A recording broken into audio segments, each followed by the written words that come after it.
हम सबसे पहले अब देखेंगे अम्ल वर्षा क्या होती है। तो अम्ल वर्षा जो है वो सामान्य जो वर्षा का जल है वो थोड़ा सा अम्लीय होता है। अगर मान लीजिए कि वहाँ पर पीएच मान 5.6 से 6 होता है या 5.6 से कम हो जाता है तो वायुमंडल में प्रेजेंट जो कार्बन डाइऑक्साइड है वो वर्षा के जल के साथ क्रिया करके कार्बोनिक अम्ल का निर्माण कर लेती है। जैसे यदि वायुमंडल में कार्बन डाइऑक्साइड है और ये जल के साथ क्रिया कर लेगा तो H2O + CO2 = H2CO3 बनता है, तो कार्बोनिक एसिड बना। इसी तरह से ये जो कार्बोनिक एसिड है जब ये वातावरण में विघटित होता है तो H+ एवं बाइकार्बोनेट आयन में विघटित हो रहा है। जब कभी वर्षा के जल का पीएच मान 5.6 से भी कम होता है, हम जानते हैं कि पीएच मान यदि 7 से कम है तो ये अम्लीय विलयन हो जाता है। लेकिन यहाँ पर हम बात कर रहे हैं कि यदि वर्षा के जल का पीएच मान 5.6 से कम हो जाता है तो यहाँ पर ये अम्लीय वर्षा का रूप ले लेते हैं। अम्लीय वर्षा के रूप में पृथ्वी पर लगातार जो है वो अम्ल पृथ्वी पर बढ़ता जा रहा है और नाइट्रोजन और सल्फर के जो ऑक्साइड होते हैं ये बहुत सारे उद्योगों से उत्पन्न हो रहे हैं और कोयले या तेल के दहन से भी मुक्त होते हैं। तो ये जो ऑक्साइड्स होते हैं नाइट्रोजन के, सल्फर के, यही ऑक्साइड जो है वातावरण में उपस्थित जो वर्षा के जल के साथ क्रिया करके नाइट्रिक एसिड, सल्फ्यूरिक एसिड का निर्माण कर लेते हैं और ये भी अम्लीय वर्षा का कारण बनते हैं। यानी बारिश के जल का पीएच मान 5.6 से कम होने का जो रीज़न है वो ये सारे अम्ल होते हैं, H2SO4, HNO3 या कार्बोनिक एसिड, ये सभी मिलकर अम्ल वर्षा का कारण बनते हैं। प्राकृतिक स्रोत में जैसे अगर जीवाणु अभिक्रियाओं की बात करें या बहुत सारे ज्वालामुखी प्रक्रिया होती हैं, बहुत सारे मानवीय क्रियाकलाप होते हैं, पेट्रोलियम, कोयला, लकड़ी, इन सब के दहन से, इन सब के में होने वाले रासायनिक अभिक्रियाओं से सल्फर डाइऑक्साइड, नाइट्रोजन के ऑक्साइड, ये सारे प्रकृति में बनते हैं और प्रकृति को प्रदूषित लगातार करते रहते हैं। तो अब हम HNO3 कैसे बनता है प्रकृति में या बारिश के जल के साथ ये किस तरह से क्रिया करके नाइट्रोजन के ऑक्साइड के द्वारा बनता है, इसे हम समझेंगे रिएक्शन के द्वारा। तो जो NO है, नाइट्रिक ऑक्साइड है, ये ऑक्सीकृत होता है। NO + 2O2 = NO2 + ऑक्सीजन बना, O2 बना। ये जो NO2 है ये फिर से 2O2 से यानी ऑक्सीजन से क्रिया करता है तो ये बन जाता है NO3 + ऑक्सीजन यानी O3, यानी यहाँ पर ओजोन भी बनता है। इसी तरह जो NO2 है वो नाइट्रेट से क्रिया करता है, NO2 + NO3 से बनता है N2O5, फिर N2O5 जो है वो जल से क्रिया करके बना लेता है 2HNO3। तो ये HNO3 का बनना इसे हम पहले भी देख चुके हैं, लेकिन चूंकि यहाँ पर हम अम्ल वर्षा पढ़ रहे हैं इसलिए इसे हम फिर से देख रहे हैं कि किस तरह से नाइट्रिक अम्ल का निर्माण होता है और कैसे ये नाइट्रोजन के जो ऑक्साइड है वो प्रकृति में उपस्थित है, किन किन कारणों से ये प्रकृति में होते हैं। दूसरा हम देखेंगे सल्फ्यूरिक अम्ल का बनना। तो सल्फ्यूरिक अम्ल जो है वो सल्फर डाइऑक्साइड की वजह से बनता है। तो 2SO2 + O2 = पहले बनेगा सल्फर ट्राइऑक्साइड यानी 2SO3। ये जो SO3 है ये जल के साथ क्रिया करता है, SO3 + H2O = H2SO4, सल्फ्यूरिक अम्ल का निर्माण हुआ। तो इस तरह अम्ल वर्षा में सल्फ्यूरिक अम्ल और HNO3, कार्बोनिक अम्ल, ये सारे जो है वो सम्मिलित होते हैं। अब हम अम्ल वर्षा या एसिड रेन के दुष्प्रभाव के बारे में जानेंगे। पृथ्वी पर जब लगातार अम्ल वर्षा होती रहती है तो इससे जो बारिश का जल है वो नदी, झील, तालाब, इन सब में भी ये समाहित होता जाता है। तो जलीय जो जीव जंतु होते हैं वो अम्लीय जल में बहुत अधिक देर तक नहीं रह पाते हैं जीवित, तो ये जीव जंतु लगातार मरते भी जाते हैं। तो ये जो अम्ल है वो लगातार झील, तालाब, इसमें निचली सतह पर उपस्थित होते हैं और निचली सतह पर उपस्थित जो भारी धातुएं होती है, aluminium, manganese, lead, zinc, mercury, ये सबको घोल देते हैं। तो इन सबको घोलने के कारण ये विषैला हो जाता है पूरा जो जल है। ये सारे जो धात्विक लवण जब पानी में घुल जाते हैं, क्योंकि अम्ल वर्षा के कारण पूरा जो जल है वो अम्लीय हो गया और अम्लीय होने के कारण भी नीचे तली में उपस्थित विषाक्त जो धात्विक यौगिक होते हैं ये घुल जाते हैं जल में, और इनके घुलने के कारण जीव जंतु, जलीय जो जीव जंतु हैं वो बहुत देर तक जीवित नहीं रह पाते हैं। दूसरा हम देखेंगे कि अम्ल वर्षा के कारण जो मिट्टी का पीएच मान है वो 7 से कम हो जाता है। तो पेड़ पौधों की अच्छी वृद्धि के लिए मिट्टी का जो पीएच मान है वो प्रायः देखा गया है 7.5 से 8.5 के बीच होना चाहिए। इस पीएच मान पर पेड़ पौधों की का जो वृद्धि विकास है वो बहुत अच्छी तरह से होता है। तो यदि अम्ल वर्षा होती है लगातार, तो इस वजह से जो मिट्टी का पीएच है वो भी 7.5 से कम होता जाता है। तो ये पौधों की वृद्धि और विकास के लिए भी हानिकारक होने लगता है। दूसरा, हमने कई बार पढ़ा अभी कि अम्ल वर्षा के कारण बहुत सारी जो पुरानी इमारतें हैं उसमें सबसे इम्पोर्टेंट जो आगरा का ताजमहल है, बहुत सारे हमारे पुरातात्विक जो धरोहर हैं, मॉन्यूमेंट्स है, वो भी अम्ल वर्षा के कारण धीरे धीरे क्षय होते जा रहे हैं। या तो उनका कलर खराब होता जा रहा है, या तो फिर वो लगातार वो क्षय होते जा रहे हैं, बिल्डिंग जो है वो लगातार खराब होती जा रही है। तो ये कैसे होता है, इसका जो रिएक्शन है वो हम समझेंगे। जो संगमरमर है, मार्बल है, उसमें कैल्शियम कार्बोनेट है। जब ये कैल्शियम कार्बोनेट H2SO4 के साथ क्रिया करता है तो कैल्शियम सल्फेट बना और जल बना। इसी तरह ये जो कैल्शियम कार्बोनेट है जब नाइट्रिक अम्ल से क्रिया करता है तो कैल्शियम नाइट्रेट बना और जल बना। तो ये सारे जो हैं वो कैल्शियम सल्फेट, कैल्शियम नाइट्रेट के बनने के कारण जल में घुल जाते हैं और धीरे धीरे ये विलय होकर के बाहर निकलते जाते हैं। तो चूंकि ये क्षय होता जा रहा है, जल के साथ घुलनशील होने के कारण ये बाहर निकलता जा रहा है, तो बिल्डिंग जो है वो लगातार खराब होती जाती है। अम्लीय वर्षा के कारण पत्तियों को भी बहुत अधिक नुकसान पहुंचता है, पौधों की का जो वृद्धि विकास है वो भी रुक सकता है। इसी तरह से जो वर्षा के जल में घुलित अम्ल है, इसके कारण जो धातु होते हैं, प्रायः जो सोना है, चांदी है, या कुछ जो क्रियाशील धातुएं होती हैं, वो लगातार अपनी चमक जो है वो खोते जाते हैं, क्योंकि अम्ल के साथ ये धातुएं जो है वो क्रिया कर लेती हैं। चूंकि H2SO4, HNO3 ये सारे प्रबल अम्ल होते हैं, और यदि अम्ल वर्षा के कारण प्रकृति में इन अम्लों की अधिकता हो जाए तो ये जो धातु होते हैं वो अपनी चमक लगातार खोते जाते हैं जब ये अम्ल के साथ क्रिया कर लेते हैं। ताजमहल को बचाने के लिए भारत सरकार ने एक योजना शुरू की थी 1995 में, और इस योजना का नाम था ताज टेप्रीजियम। ताज टेप्रीजियम के अंतर्गत ताजमहल के चारों तरफ का जो क्षेत्र है, जिसमें कि आगरा तो है ही, शहर आगरा, साथ ही मथुरा, फिरोजाबाद, यहाँ आसपास का शहर एक और है भरतपुर, इन शहरों में इस तरह की योजना को शामिल किया गया है। ट्रेपीजियम क्षेत्र के अंतर्गत जितने भी शहर हैं वहां पर जो उद्योग लगाए जाते हैं या उन उद्योगों में प्रायः प्राकृतिक गैस या एलपीजी गैस को उपयोग किया जाना शामिल किया गया है, और प्रायः जो ऐसे जीवाश्म ईंधन है जिनका प्रयोग इन फैक्ट्रीज में किया जाता है उस पर रोक लगाया गया है। इस क्षेत्र में रहने वाले लोगों को भी एलपीजी या कम सल्फर वाले ईंधनों का उपयोग करने के लिए बल दिया जा रहा है। साथ ही पाइपलाइनों के माध्यम से कुकिंग गैस उपलब्ध कराई जा रही है। इस क्षेत्र में चलने वाले जितने भी वाहन हैं उनमें कम सल्फर युक्त ईंधन का प्रयोग किया जा रहा है। अब हम इसे नियंत्रित कैसे कर सकते हैं इसके बारे में जानेंगे। नियंत्रण के लिए बहुत सारी योजनाएं तो बनी हैं, साथ ही हम अपने स्तर पर इसे कैसे नियंत्रित कर सकते हैं इसे भी समझेंगे। जैसा कि हमने देखा कि ये जो अम्ल वर्षा है वो वायु प्रदूषण का ही एक उत्पन्न साइड इफेक्ट है। तो वायु प्रदूषण को कम करने के लिए जिन जिन विधियों का हमने प्रयोग किया, प्रायः वे सारी विधियां भी इसमें सम्मिलित होंगी, जैसे ऊंची ऊंची चिमनियों को लगाना, बड़े बड़े गैस चैम्बर को लगाना, जिससे कि धुएं के कण बाहर निकलने से पहले ही अधिशोषित हो जाए या क्षेपित हो जाए और कार्बन के पार्टिकल्स जो है वो पूरी तरह से वायुमंडल में ना फैलें।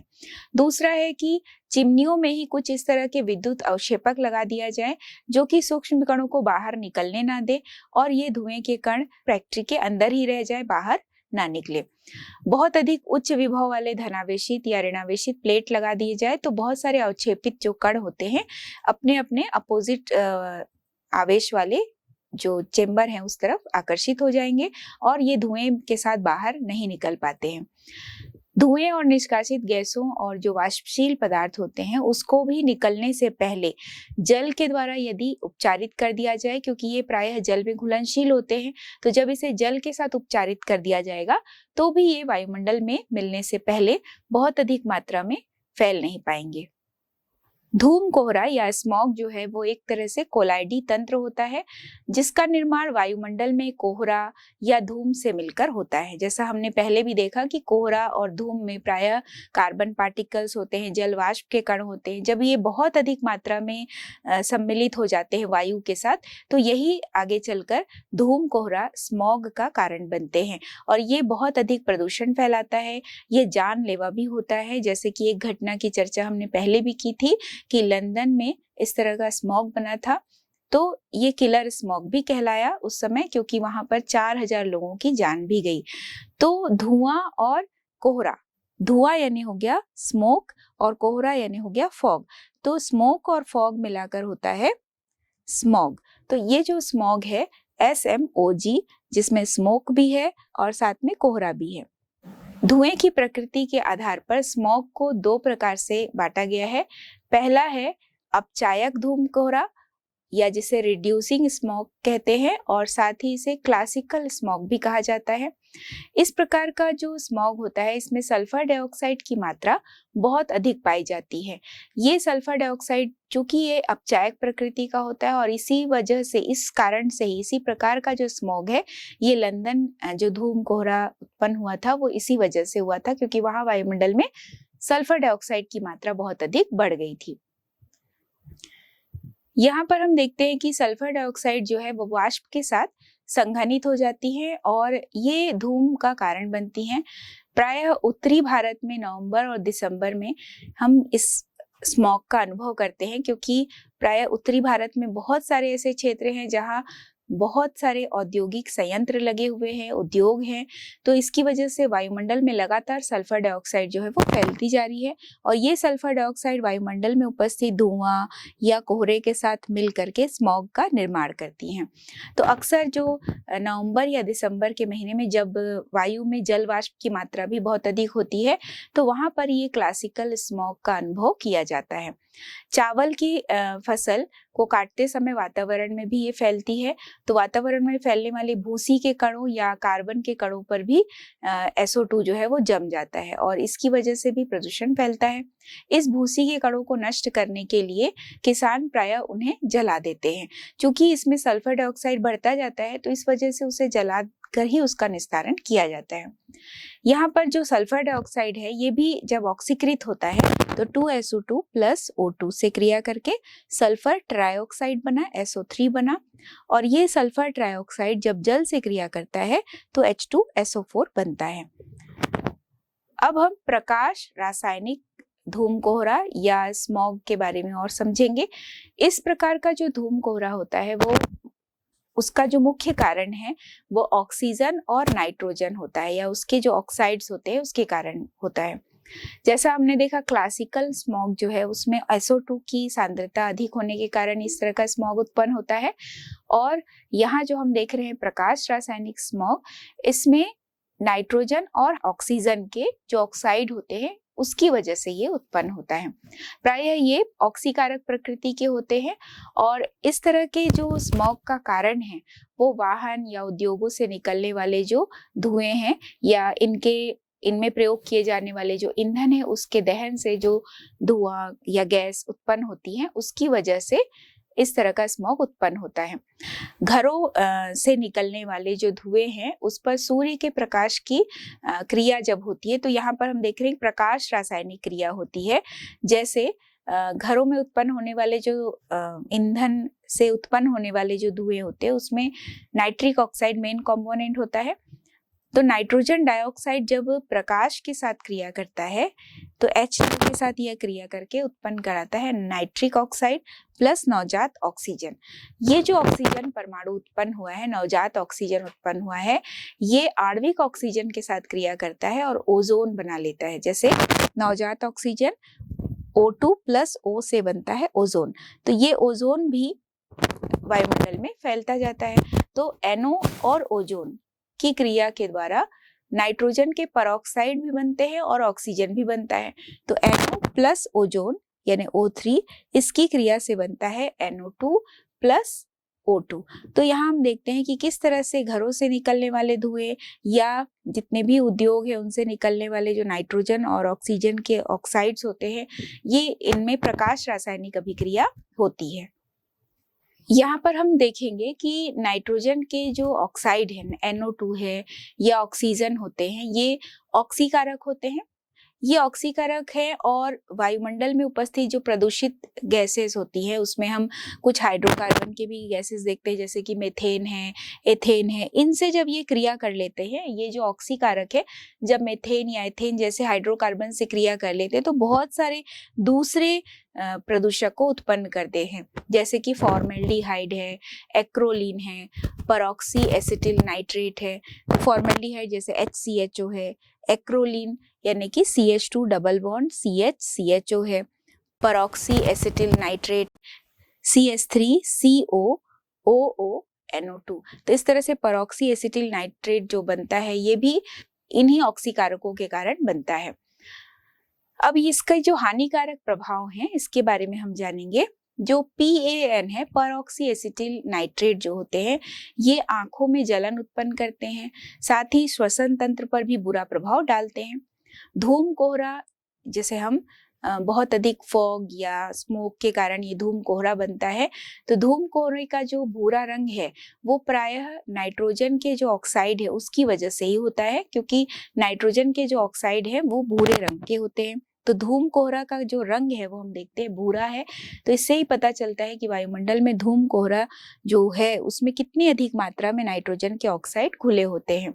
रबर में ओजोन के प्रति अत्यधिक बंधुता होती है, तो स्मॉग के प्रभाव में जो ये रबर है ये टूट भी सकता है। तो इस तरह से कुछ निर्जीव चीजों पर भी इस तरह के प्रदूषण का प्रभाव पड़ता है। ओजोन वाले जो स्मॉग होते हैं इससे ब्रोंकाइटिस यानी फेफड़े संबंधी बीमारी, श्वसन तंत्र संबंधी कई बीमारियां उत्पन्न होती है। पौधों की वृद्धि भी रुक जाती है। इसे हम दूर कैसे करेंगे? इसको नियंत्रित करने के लिए प्रायः जो ऑटोमोबाइल वाहनों के इंजन होते हैं उसमें उत्प्रेरकी परिवर्तक लगाए जाएं, और इन उत्प्रेरकी परिवर्तकों के लगाने पर जो वायुमंडल में ऑक्साइड और हाइड्रोकार्बन मुक्त होने की जो मात्रा है वो थोड़ी कम हो जाती है यदि उत्प्रेरकी कन्वर्टर को लगा दिया जाए। तो इस तरह के जो प्रदूषक है जिसमें ऑक्साइड हो या फिर हाइड्रोकार्बन है, ये इतनी अधिक मात्रा में वायुमंडल में फैल नहीं पाते हैं। दूसरा हम देखेंगे कि कुछ यौगिक जो है वायुमंडल में उसका छिड़काव किया जाता है तो बहुत सारे मुक्त मूलकों का निर्माण होता है, और ये जो मुक्त मूलक होते हैं वो पहले से स्थित जो मुक्त मूलक है उससे संयोजित हो जाते हैं। तो मुक्त मूलक चूंकि बहुत अधिक क्रियाशील होते हैं, तो मुक्त मूलक जब आपस में क्रिया कर लेते हैं तो एक स्थायी जो पार्टिकल्स है वो बन जाता है। तो इस तरह से प्रदूषण को थोड़ा सा कम किया जा सकता है इस तरह के मुक्त मूलकों का वायुमंडल में छिड़काव करके। क्लासिकल तथा प्रकाश रासायनिक स्मॉग में अंतर। क्लासिकल स्मॉग यह SO2 के ऑक्सीकरण के कारण उत्पन्न होता है। प्राप्त SO3 नमी के साथ संयुक्त होकर H2SO4 फॉग बनाती हैं, जबकि प्रकाश रासायनिक स्मॉग कुछ प्रकाश रासायनिक अभिक्रियाओं के कारण होता है जब वायु में NO2 तथा हाइड्रोकार्बन होते हैं। दूसरा है क्लासिकल स्मॉग में कि यह ठंडी तथा आर्द्र दशाओं में बनता है, विशेष रूप से सर्दी में सुबह के समय पर। प्रकाश रासायनिक स्मॉग विशेष रूप से गर्मी के मौसम में दोपहर के बाद गर्म, शुष्क तथा सूर्य के प्रकाश की उपस्थिति में बनता है। क्लासिकल स्मॉग में SO2 और कार्बन की उपस्थिति के कारण यह अपचायक प्रकृति का होता है, जबकि प्रकाश रासायनिक स्मॉग में ओजोन तथा SO2 की उपस्थिति के कारण ऑक्सीकारक प्रकृति का होता है।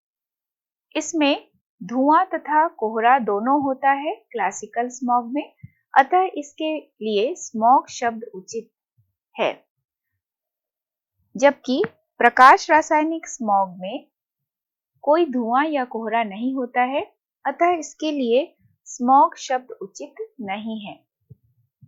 क्लासिकल स्मॉग को लंदन में सन 1952 में देखा गया था, अतः इसको लंदन स्मॉग नाम दिया गया।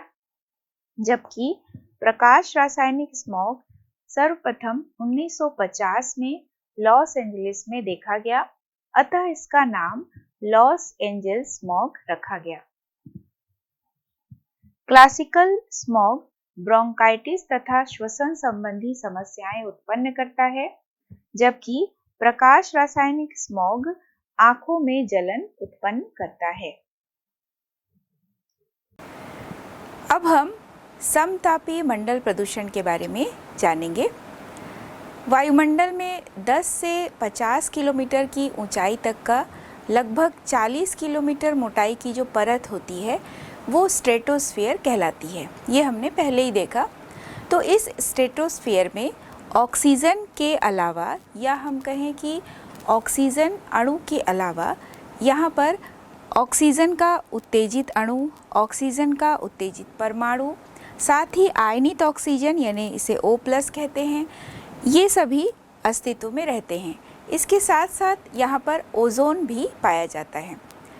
अर्थात यहाँ जो स्ट्रेटोस्फीयर का जो लेयर होता है, इसमें ऑक्सीजन गैस के साथ साथ बहुत सारे इसके जो दूसरे रूप हैं, चाहे आयन्स हो, परमाणु हो, अणु हो या ओजोन हो, ये सारी चीज़ें जो है इसमें सम्मिलित रहती हैं। तो यहाँ पर हम जानेंगे कि ये जो उत्तेजित ऑक्सीजन परमाणु होता है, ये उत्तेजित ऑक्सीजन परमाणु किस तरह से बनता है, कैसे ऑक्सीजन का विघटन होता है और किस तरह से ओजोन का निर्माण होता है। तो सबसे पहले हम ये देखेंगे कि ऑक्सीजन का जो प्रकाश रासायनिक अपघटन होता है, तो ऑक्सीजन जब प्रकाश रासायनिक अपघटन करता है तो यहाँ पर ये 2 ऑक्सीजन परमाणु में परिवर्तित होता है। दूसरी तरफ हम देखते हैं कि ओजोन के बनने को, यदि ओजोन बनता है तो वो किस तरीके से बन रहा है। ऑक्सीजन के 3 परमाणु आपस में क्रिया करके बनते हैं ऑक्सीजन अणु। साथ ही ऑक्सीजन का जो एक उत्तेजित परमाणु है वो यहाँ पर बनता है। यहाँ पर हम देखते हैं कि जो उत्तेजित ऑक्सीजन अणु है, यानी यहाँ पर हम इसे O2 स्टार के रूप में दर्शा रहे हैं, ये दृश्य प्रकाश के क्षेत्र में 636, 630 और 558 mm तरंग लंबाई वाले जो विकिरण होते हैं उनका उत्सर्जन करते हैं। तो इस पूरे पार्ट को हम कहते हैं वायु दीप्ति, यानी इस तरह के जो विकिरण उत्पन्न होते हैं अलग अलग तरंग लंबाई के, तो ये मिल करके बनाते हैं वायु दीप्ति। यहाँ जो ऑक्सीजन परमाणु है वो जैसे ही उस पर प्रकाश रासायनिक अपघटन होता है या जैसे ही उसमें प्रकाश की किरणें पड़ती हैं, फोटॉन्स पड़ते हैं, तो वह ऑक्सीजन आयन में परिवर्तित होता है, यानी ऑक्सीजन से एक इलेक्ट्रॉन निकलता है, ऑक्सीजन आयन, और साथ में इलेक्ट्रॉन बनता है। यहाँ पर हम देखेंगे कि जो ऑक्सीजन परमाणु है वह उत्तेजित हो रहा है और उत्तेजित होकर इलेक्ट्रॉन त्याग देता है। जब ये इलेक्ट्रॉन त्याग देता है तो ऑक्सीजन का एक आयन बना O+ बनता है। जैसा कि हमने देखा कि ऑक्सीजन परमाणु उत्तेजित होकर ऑक्सीजन आयन बनाते हैं, इसी प्रकार से जो ऑक्सीजन परमाणु है वो आपस में संयोग करते हैं और ओजोन का निर्माण होता है। यानी इसी स्ट्रेटोस्फीयर वाले जो पोर्शन है यहाँ पर ओजोन गैस का भी निर्माण होता है। जो यूवी रेज होती हैं, ये ओजोन का जो अणु है, ओजोन का अणु फिर से यहाँ पर यूवी रेज के कारण ये विघटित हो जाता है, और ये ओजोन जो है जब ये विघटित होता है तो ओजोन के विघटन से ऑक्सीजन अणु और नवजात ऑक्सीजन बनता है, यानी ऑक्सीजन अणु और साथ में ऑक्सीजन परमाणु बनता है। ये ओजोन इस ऑक्सीजन परमाणु से क्रिया करता है और ऑक्सीजन के 2 अणु बना लेता है। तो यहाँ पर हम देख रहे हैं कि किस तरह से इस यूवी किरणों के प्रभाव से ऑक्सीजन का जो अणु है वह विघटित होता है और विघटित होकर ऑक्सीजन अणु और साथ में नवजात ऑक्सीजन या ऑक्सीजन परमाणु में परिवर्तित होता है। ओजोन जो है इसके स्थायित्व के लिए, चूँकि ओजोन लेयर में ऑक्सीजन के संयोग से या ऑक्सीजन अणु का परमाणु के साथ संयोग होता है तो ओजोन का निर्माण होता है। तो इस लेयर में ओजोन के स्थायित्व के लिए नाइट्रोजन एवं ऑक्सीजन के साथ साथ एक अन्य जो अणु है M, ये भी आवश्यक होता है। इस M अणु के कारण ही विकिरण जो है वो अतिरिक्त ऊर्जा को अवशोषित करता है और ओजोन के अपघटन को रोक सकता है। तो इस M की आवश्यकता जो है नाइट्रोजन ऑक्सीजन के साथ भी होती है ताकि ओजोन का जो स्थायित्व है वो बना रहे। तो इसका जो रिएक्शन है वो इस तरह से होता है, ऑक्सीजन परमाणु ऑक्सीजन अणु प्लस M करते हैं, यानी O plus O2 plus M is equal to ozone अणु बना और M जो है वो बाहर निकल जाता है। तो ये जो M होता है यह ऑक्सीजन के स्थायित्व को बनाए रखने में मदद करता है। यहाँ पर हम ये जानेंगे कि किस तरह से स्ट्रेटोस्फीयर में जो ऑक्सीजन है वो मात्रा के आधार पर केवल 10% ही रहती है या इससे ज़्यादा नहीं हो पाती है। तो ओजोन जो है वो ऑक्सीजन का ही एक बहुरूप है, यानी ऑक्सीजन को हम O2 के रूप में लिखते हैं और ओजोन को हम O3 के रूप में लिखते हैं। तो ये ऑक्सीजन का ही एक बहुरूप होता है जो कि अधिक क्रियाशील अणु है ऑक्सीजन की तुलना में, और पृथ्वी से लगभग 30 किलोमीटर की जो दूर तक की ऊंचाई होती है वहाँ के वायुमंडल में ये उपस्थित होता है। ओजोन की जो मात्रा है इसके नीचे के वायुमंडल में बहुत ही कम होती है, नगण्य होती है। सूर्य से आने वाली जो यूवी रेज होती हैं, अल्ट्रावायलेट किरणें होती हैं, पराबैंगनी किरणें होती हैं, ये ऊपरी वायुमंडल में ओजोन की सतह जो है वो अधिक सीमा तक उसको रोक पाती है।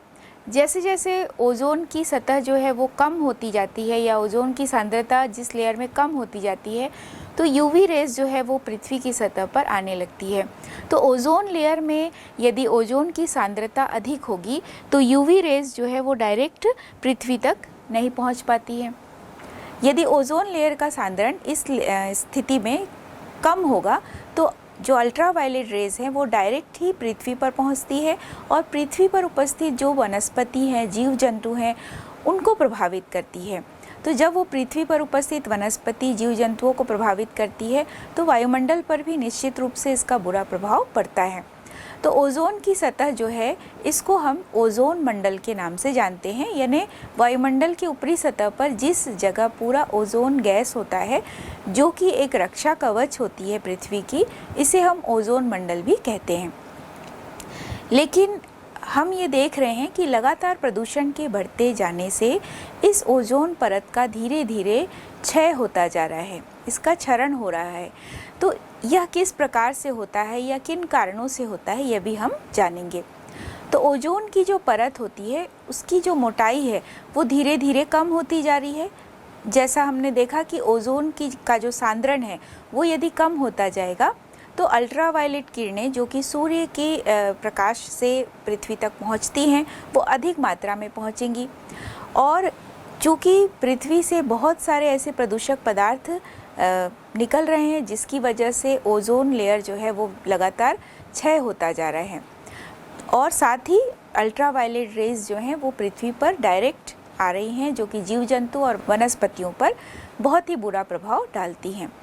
तो हम ये देखते हैं कि ये जो विघटनकारी पदार्थ होते हैं प्रायः जो जेट विमान है, रॉकेट, इनके द्वारा भी ये आते हैं और ओजोन को धीरे धीरे ऑक्सीजन में परिवर्तित करते हैं। कुछ ऐसे विघटनकारी रसायन भी होते हैं जिसे हम क्लोरोफ्लोरोकार्बन CFC के रूप में भी जानते हैं। जो ये क्लोरोफ्लोरोकार्बन होता है ये प्रायः रेफ्रिजरेशन में, शेविंग जो फोम्स होते हैं, स्प्रे होते हैं, या सफाई के जो रिएजेंट्स होते हैं उनमें इसका बहुत अधिक मात्रा में प्रयोग होता है। तो रेफ्रिजरेशन में जैसे हम देखते हैं कि AC है या फ्रिज है तो इसमें से लगभग 15% पार्ट जो है वो इसमें क्लोरोफ्लोरोकार्बन का होता है। साथ ही जो शेविंग फोम होता है इसमें 24% होता है, सफाई एजेंट जो है उसमें भी 24% होता है, और जो स्प्रे होते हैं इसमें 15% ये होता है। तो यहाँ पर हम देखते हैं जो ये स्प्रे है वो प्रायः एरोसॉल स्प्रे होते हैं जिसमें कि 15% पार्ट जो होता है वो CFC का होता है। तो CFC का उपयोग जो है अपने हमारे दैनिक जीवन में उपयोग में आने वाले बहुत सारी ऐसी वस्तुएं हैं जिसमें CFC का बहुत ज़्यादा मात्रा में प्रयोग हो रहा है, और ये भी एक बहुत बड़ा कारण है ओजोन लेयर के डिप्लेशन का। तो नाइट्रोजन के जो ऑक्साइड्स होते हैं, क्लोरीन है, कार्बन टेट्राक्लोराइड, ये सारे जो रिएजेंट्स हैं ये भी ओजोन विघटनकारी केमिकल्स ही होते हैं। तो नाइट्रोजन परऑक्साइड जो होता है जिसे हम NO2 कहते हैं, ये NO2 डायरेक्ट ओजोन के कांटेक्ट में आता है और ओजोन को ऑक्सीजन में परिवर्तित करता है और नाइट्रोजन परऑक्साइड को नाइट्रिक ऑक्साइड अर्थात NO में परिवर्तित कर देता है। डॉक्टर इवांसन एक साइंटिस्ट है, उन्होंने कहा कि ग्रीन हाउस इफेक्ट के कारण पृथ्वी पर वापस आने वाली जो ऊष्मीय विकिरण होती है उसकी मात्रा CFC की मात्रा में वृद्धि के साथ साथ और ज़्यादा दुगनी होती जा रही है। यानी कहीं ना कहीं ये जो क्लोरोफ्लोरोकार्बन है इसका प्रभाव ओजोन लेयर के डिप्लीशन में बहुत ज़्यादा प्रभावकारी होता है। तो क्लोरोफ्लोरोकार्बन के प्रकाश अपघटनी विघटन के कारण क्लोरीन मुक्त मूलक बनता है और क्लोरीन मुक्त मूलक के रूप में जब ये निकलता है यानी क्लोरोफ्लोरोकार्बन से क्लोरीन, फिर ये ओजोन से क्रिया करता है। ओजोन से क्रिया करके ये आणविक ऑक्सीजन में परिवर्तित होता है। साथ ही जो क्लोरीन मोनोऑक्साइड है, क्लोरीन मोनोऑक्साइड जो मुक्त मूलक है उसका निर्माण यहाँ पर होता है। तो वातावरण में उपस्थित जो परमाणविक ऑक्सीजन है वो इस क्लोरीन के साथ या क्लोरीन मुक्त मूलक जो होता है उसके साथ ये क्रिया करता है, उसके साथ क्रिया करके ये ऑक्सीजन के अणुओं का निर्माण करता है और पुनः ये जो क्लोरीन मुक्त मूलक है उसको मुक्त करता है। तो इसके रिएक्शन को यदि हम समझेंगे तो ये जानेंगे कि जो ये CF2Cl2 है जिसे हम क्लोरोफ्लोरोकार्बन कह सकते हैं या डाइक्लोरोडाइफ्लोरोकार्बन, डाइक्लोरोडाइफ्लोरोमीथेन, इस तरह से भी इसे हम कह सकते हैं। तो ये जब विघटित हो रहा है तो ये विघटित होकर ये एक मुक्त मूलक बनाया CF2Cl2, एक डॉट लगा है अर्थात ये एक मुक्त मूलक बना। साथ ही यहाँ पर एक और मुक्त मूलक बना क्लोरीन का, तो ये क्लोरीन मुक्त मूलक है। अब ये जो क्लोरीन मुक्त मूलक है ये ओजोन के साथ क्रिया करता है यानी ओजोन लेयर को इफेक्ट डालता है, तो ओजोन का विघटन होता है। तो ये जो क्लोरीन मुक्त मूलक है जैसे ही ये ओजोन के साथ क्रिया करता है तो यहाँ पर बनता है क्लोरीन मोनोऑक्साइड मुक्त मूलक यानी ClO और ऑक्सीजन गैस निकलती है।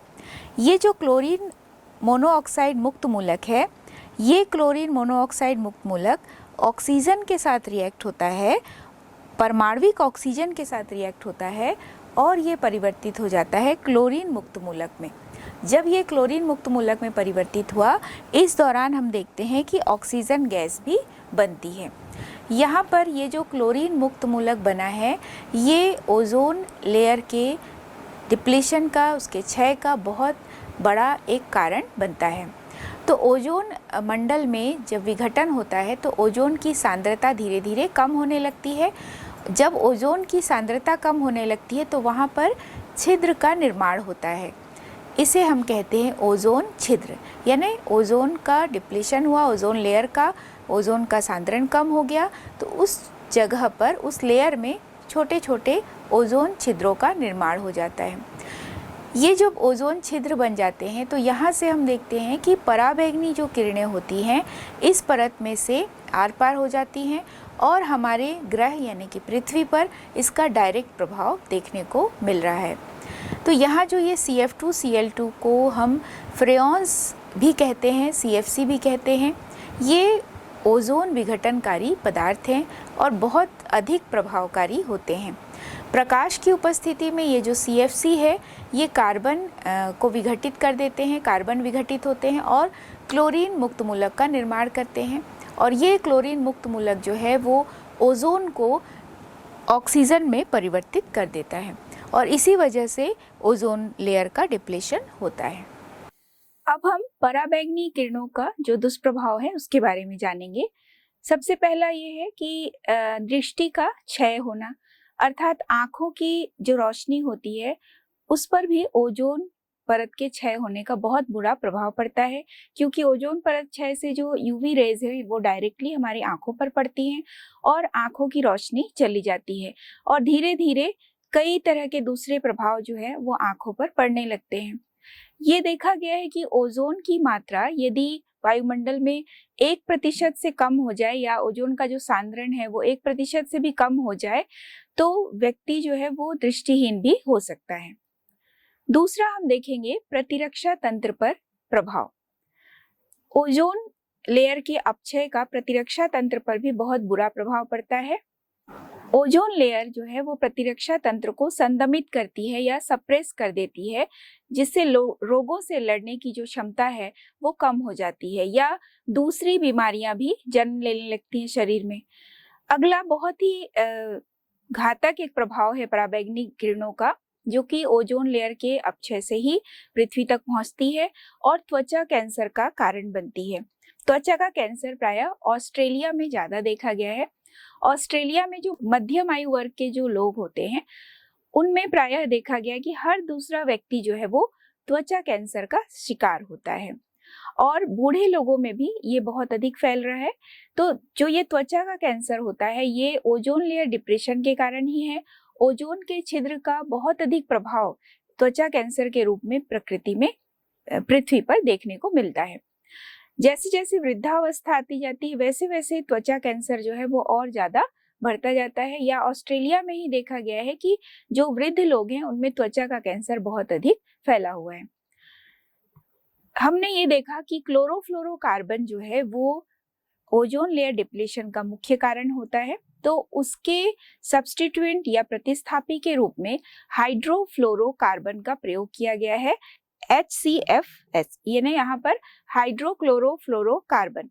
तो ये जो हाइड्रोक्लोरोफ्लोरोकार्बन है, चूंकि यहाँ पर क्लोरीन नहीं है तो इसका जो दुष्प्रभाव है क्लोरोफ्लोरोकार्बन के कारण जो ओजोन लेयर डिप्लेशन हो रहा है उस पर थोड़ी सी कमी आ रही है। लेकिन फिर भी देखा गया है कि चूंकि क्लोरोफ्लोरोकार्बन का प्रयोग इतना ज्यादा हो चुका है तो समताप मंडल में ये क्लोरीन की मात्रा बहुत अधिक अभी भी फैली हुई है और बहुत लंबे समय तक ये क्लोरीन जो है वो रहता है।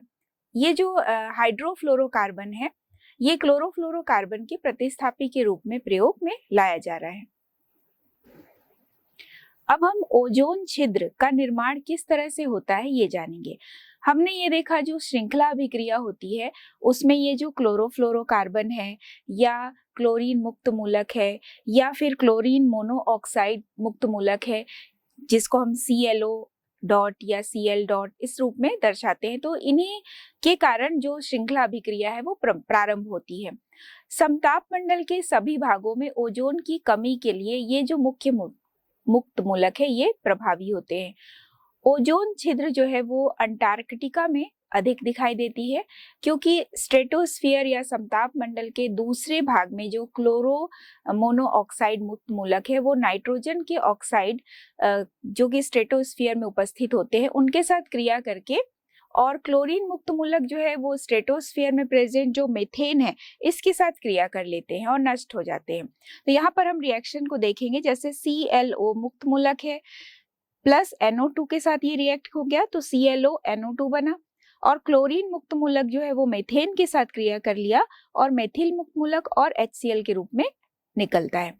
तो इस तरह हम देखते हैं कि जो नाइट्रोजन के ऑक्साइड है और मीथेन है ये क्लोरीन मुक्त मूलक या जो मोनोक्लोरो ऑक्साइड मुक्त मूलक होते हैं उनके साथ ये क्रिया कर लेते हैं और नष्ट हो जाते हैं।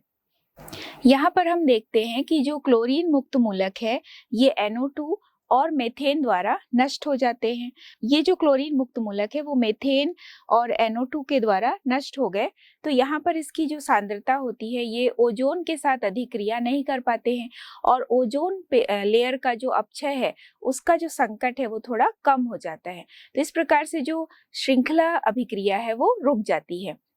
अंटार्कटिका जो क्षेत्र होता है वहां पर वायुमंडल की जो परिस्थितियां होती हैं वो अलग होती हैं। यहाँ पर प्रायः देखा गया है कि ठंड के समय में PSC या पोलर स्ट्रेटोस्फेरिक क्लाउड्स ये बन जाते हैं। तो प्रायः ठंड के समय हम देखते हैं कि यहाँ दो प्रकार से बादल का निर्माण होता है। एक बादल जो है वो हम देखते हैं कि -77 डिग्री सेंटीग्रेड पर बनता है और यहाँ पर कुछ ठोस रूप में जो नाइट्रिक एसिड है या हम देख रहे हैं हाइड्रेटेड नाइट्रिक एसिड HNO3.3H2O, इस तरह से कुछ कंपोनेंट जो है वो यहाँ पर इस बादल में दिखाई देते हैं।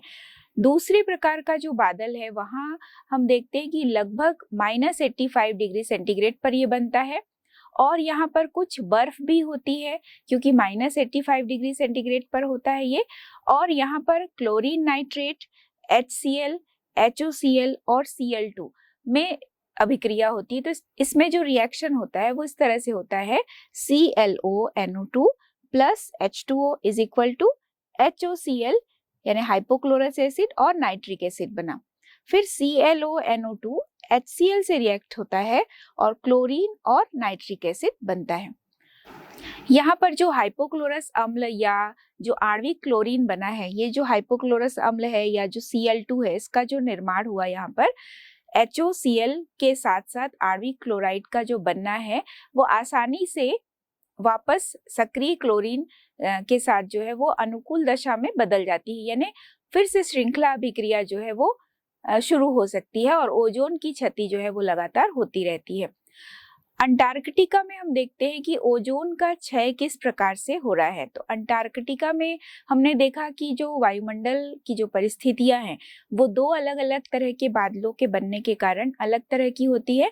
प्रायः शीत ऋतु में यहाँ पर विशेष प्रकार के बादल बन जाते हैं जिसे हम ध्रुवीय समताप मंडल बादल या स्ट्रेटोस्फेरिक जो क्लाउड्स है वो कहे जाते हैं। तो ये बादल जो है वो लंबी गहरी जो अंटार्कटिका होती है वहां पर जो सर्दी में ओजोन है वो नहीं बन पाता है और इसी के कारण यहाँ पर जो बर्फ के क्रिस्टल के बादलों का जो अब्र होता है वो हम देख रहे हैं कि -85 डिग्री सेंटीग्रेड पर ये बनता है। और यहाँ पर बहुत अधिक जो रिएक्शन है वो हम देख रहे हैं कि क्लोरीन और HOCl का बनना यहाँ पर प्रभावी हो जाता है। तो ये जो रिएक्शन है वो इस तरह से होगा, ClO प्लस NO2 से बनता है ClONO2 और फिर Cl प्लस CH4 से बनता है मेथिल मुक्त मूलक और HCl। और यहाँ पर फिर से हम देखेंगे कि जो ClONO2 है ये फिर से जल से क्रिया करके HOCl और HNO3 बना लेती है और ClONO2 फिर से HCl से रिएक्ट होकर के आणविक क्लोरीन और HNO3 बना लेती है। तो ये रिएक्शन जो हमने देखा कि कैसे अंटार्कटिका जो क्षेत्र है वहाँ ओजोन का जो छिद्र है वो अधिक मात्रा में प्रभावी होता है शीत ऋतु में, जब वायुमंडल में जो मौसम होता है वो अलग तरह का होता है वहाँ का, तो इसलिए जो ओजोन छिद्र का निर्माण है वो अधिक प्रभावी हो जाता है। जब सितंबर का मंथ होता है तो वहां पर सूर्य नजर आता है, तो ऐसी स्थिति में जो अणु होते हैं वो प्रकाश रासायनिक अभिक्रिया द्वारा विघटित हो जाते हैं। तो ये जो HOCl है, जैसे ही इसमें प्रकाश रासायनिक क्रिया होती है तो इससे OH मुक्त मूलक और Cl मुक्त मूलक बनता है। वैसे ही जो आणविक क्लोरीन है ये फिर प्रकाश रासायनिक अभिक्रिया करता है और परमाणविक मुक्त मूलक क्लोरीन के रूप में यहाँ पर बन जाता है। तो यहाँ पर हम देख रहे हैं कि दोनों ही क्रियाशील जो क्लोरीन परमाणु हैं वो ओजोन को वापस मुक्त कर देते हैं। तो इस तरह से हम देखते हैं कि जो ध्रुवीय समताप मंडल है वो बादलों के कारण हवा का उसमें बहुत अधिक सघन एक भंवर जैसा बन जाता है। ये भंवर जो है अंटार्कटिका के चारों ओर जो समताप मंडल है उसमें बनता है, जिसे हम ध्रुवीय चक्रवात के रूप में जानते हैं। तो ये जो ध्रुवीय चक्रवात है ये अंटार्कटिका में बनता है। ये इतना कठोर होता है कि अंटार्कटिका को उसके चारों ओर जो ओजोन युक्त जो पूरा हवा का अध्रुवीय भाग होता है उससे उसको अलग कर देता है। तो इस तरह ओजोन छिद्र यहाँ पर भर नहीं पाता है क्योंकि ओजोन लेयर ही वहां पर बन नहीं पा रहा है, ओजोन युक्त हवा जो है वो अध्रुवीय भाग से अलग हो गया, तो ओजोन छिद्र यहाँ पर भर नहीं पाता है। तो इस प्रकार जब हम देखते हैं अंटार्कटिका में ओजोन छिद्र का नहीं भर पाना, इसका मुख्य कारण है कि यहाँ किस तरह से ध्रुवीय चक्रवात बनता है। जब बसंत होता है, बसंत के बाद सूर्य के प्रकाश की तीव्रता बढ़ती है तो ये जो भंवर है वो टूट जाते हैं। तो इससे जो ओजोन युक्त हवा चारों तरफ से वातावरण से तुरंत जाकर ओजोन छिद्र को भर देती है। तो जब ये चक्रवात बनता है तो उस समय ओजोन बन नहीं पाता है, ओजोन वहां पर भर नहीं पाता है ओजोन छिद्र को, लेकिन बसंत ऋतु के बाद जब सूर्य की रोशनी पड़ती है तो ओजोन की सांद्रता बढ़ती है और इस तरह से ओजोन लेयर जो है वो भरने लगता है।